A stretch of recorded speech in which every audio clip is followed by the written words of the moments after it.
parler de cette thématique. Les dispositifs d'aide au financement des formations, c'est le cœur du sujet à cet afterwork de l'Eurodev Center de Forbach. La quinzaine de soirées organisées chaque année par la pépinière d'entreprise sont à destination de toute une pléthore d'acteurs économiques du territoire et cette soirée ne déroge pas à la règle.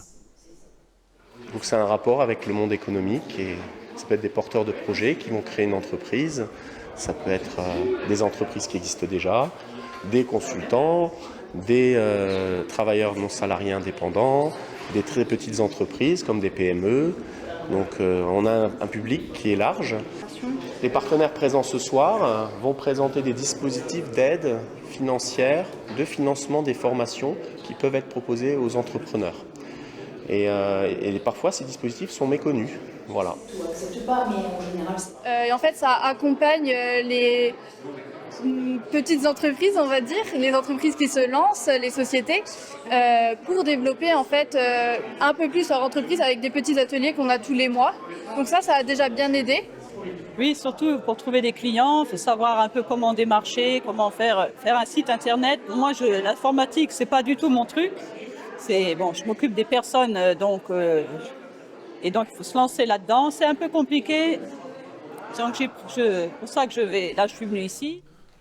5 organismes sont présents sur place, Digitea, France Travail, la région Grand Est, le CCI Campus Moselle et le CPME 57. Tous ont le même objectif, faire grandir les entreprises locales et permettre aux chefs d'entreprise, comme à leurs collaborateurs, d'évoluer dans leur secteur d'activité et de se former pour préparer le futur. Là, pour moi, c'est la première fois, puisqu'en fait, c'est vrai que dans le contexte économique actuel, il est préférable qu'on soit tous mobilisés pour accompagner et puis surtout soutenir les chefs d'entreprise, puisque l'intérêt de la CPME, c'est que les chefs d'entreprise ne restent pas seuls, parce que souvent, ils sont seuls, ils n'osent pas parler de leurs difficultés. Donc voilà, on est là pour également les écouter et les accompagner vers des formations qui leur permettent d'avancer et d'investir sur l'avenir. Alors, c'est-à-dire qu'on les reçoit chez nous, on prend des rendez-vous, on analyse leurs besoins, on voit quelle formation donc, ils désirent faire en fonction des organismes qui peuvent l'OPCO. Ça peut être aussi une mobilisation de ce qu'on appelle le CPF, le compte personnel de formation, et on trouve le financement le plus adapté pour eux, pour que la formation, comme le dit le titre aujourd'hui, formez-vous sans vous ruiner. Se faire accompagner pour lancer ou maintenir son entreprise semble plus indispensable que jamais compte tenu de la conjoncture économique actuelle.